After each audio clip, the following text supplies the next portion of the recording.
Welcome back to another episode of Federico Talks Watches. Today, I wanted to talk about something that I feel there's a lot of misconceptions around, and that is buying watches at an authorized dealer. Now, before we get started, what am I wearing today? Well, today I'm wearing my Panerai radio mirror. I believe it's the 380 on an alligator strap.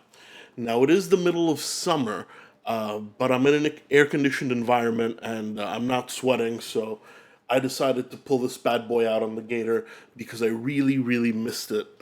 It's definitely my favorite Panerai in my collection. Anyway, guys, buying watches at an AD or authorized dealer. Now, I've worked retail before. I don't work retail anymore, but I have worked at a few authorized dealers. So I came up with a list of 7 tips to help you guys make your purchase at your authorized dealer of choice. My first tip is one that doesn't apply to all of you, but I've heard it more than once. And that is, don't be afraid. Don't be intimidated. A lot of customers or potential customers, especially younger ones, are intimidated by walking into an authorized dealer. And I can understand why. A lot of these places are a little bit stuffy, they're in very expensive neighborhoods, and I arguably worked at one of the stuffiest looking ADs there is on Fifth Avenue. But the truth is, just walk in, you might even have to buzz in for security, but as soon as, someone walks in, everybody was treated very well and equally. There is no need to be afraid or intimidated. For the most part, sales associates are extremely nice and welcoming.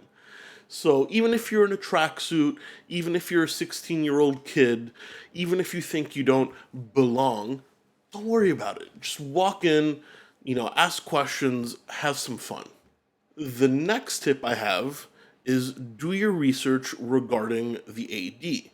Not all ADs or authorized dealers are created equal. Different ADs carry different brands, different ADs offer different discounts. Some ADs are more helpful than others, but for the most part, they're all pretty good. It also depends on the geographic area. Don't expect to get 30% off a watch on Fifth Avenue in New York. It's just not gonna happen. So pick your geographic region where you think you might want to purchase your watch, and it really does affect what is carried and what they can offer you when it's time to pull the trigger. Number 3, research the watch you're interested in. For the most part, ADs are very helpful, very knowledgeable, but every so often you get a sales guy who's having a bad day, or just a bad sales guy in general, and he won't know how to answer your questions, and occasionally, just like any other store, this is not only for authorized watch dealers, but you might get a couple of lies, or, maybe lies isn't the right word, some misinformation. So honestly, while it's great to talk to salespeople, and they are generally very knowledgeable, it does not excuse you from doing your own research and learning everything you need to learn about the watch you're interested in. Just so you don't get mixed up or disappointed when you pull the trigger and, I was told it's sapphire crystal and it's not, or I was told it's automatic and it's actually manually wound. Guys, authorized dealers carry thousands of models. They can't be right all the time. That leaves it up to you to ultimately do the research on the watch you're going to be spending your hard-earned money on. Number 4 is one that I like to think most of my viewers don't need to hear, but I've experienced it more than once, and that is be courteous to the staff. Doesn't matter if you're buying a $1,000 Longines or a $100,000 Patek, that is no excuse to be rude. The amount of times that I've had wonderful customers is uncountable. And you know what? If someone treats me well, I really want to help them out. I want to give them the best price possible. I want to take my time and spend as much of it with them because I'm being treated well. But, a lot of customers, the vast minority, thank God, are rude, and rudeness gets you nowhere. They won't be as willing to negotiate with you. They don't want to help you out. Why would somebody want to help you out if you're not being courteous to the staff?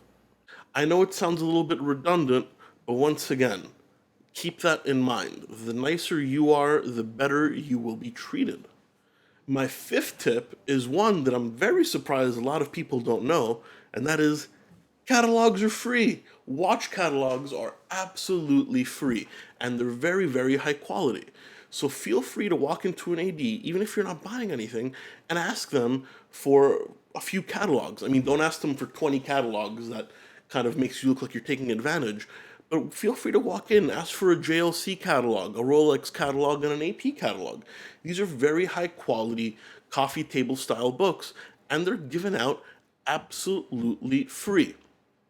Now, the AD might not have all of them in stock. However, I've amassed a collection of easily 50 different brand catalogs over the years, and I don't have space for all of them. But that's a really nice bit of swag, we call it here in the United States. A nice piece of kit, something nice to maybe decorate your house with, or just sit at home in a comfy chair and flip through. Brand catalogs, usually very high quality, and you can get them at no charge. Number six, and this is by far the best piece of advice I can give you.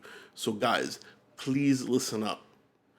Do not talk about pricing or discounts until you are ready to buy. The first question I asked as a sales associate when somebody walked in and said, "What can you do for me on this price?" is, "Are you buying it today, sir?" And when they answer back, "No, in a couple months," in my mind, I just shut off. They're not serious.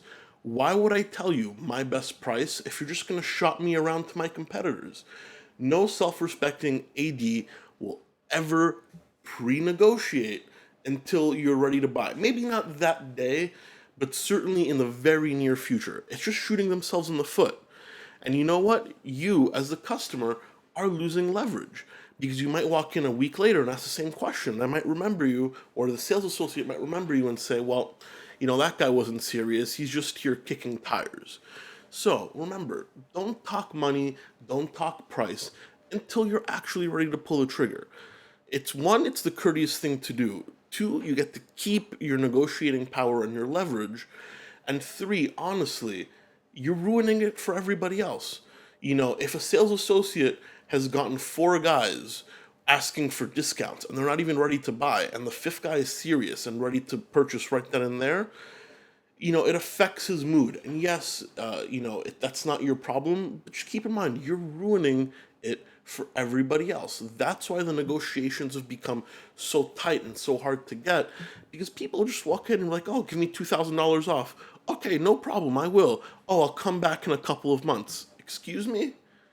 Um, you know, Once again, I've experienced this before, so it's a really good piece of advice.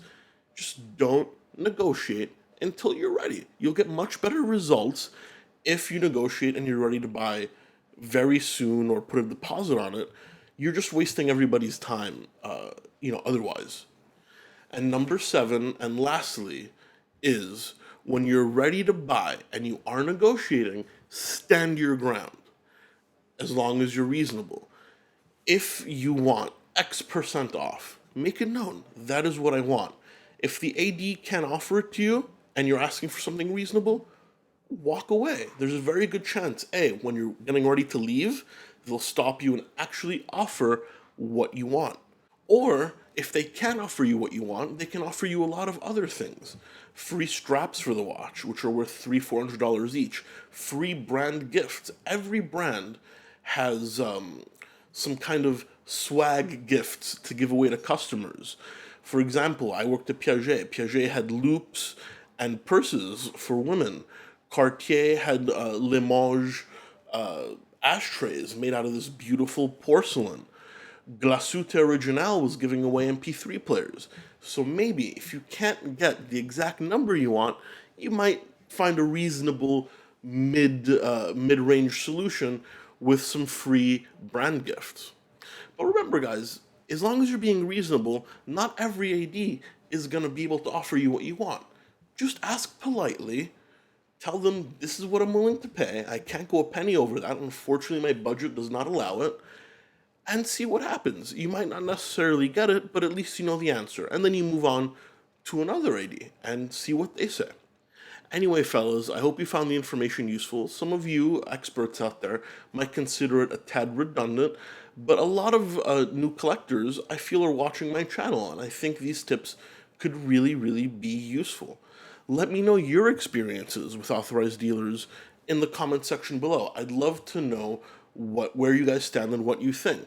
Guys, I just joined Instagram as well. I'll leave that in the description, so take a look and follow me if you want to see daily watch pictures. Please give this video a thumbs up if you enjoyed it. It really keeps me motivated and it really does help out the channel. And don't forget to subscribe if you don't want to miss content. I'm coming out with about 4 videos a week and I hope you guys are enjoying it.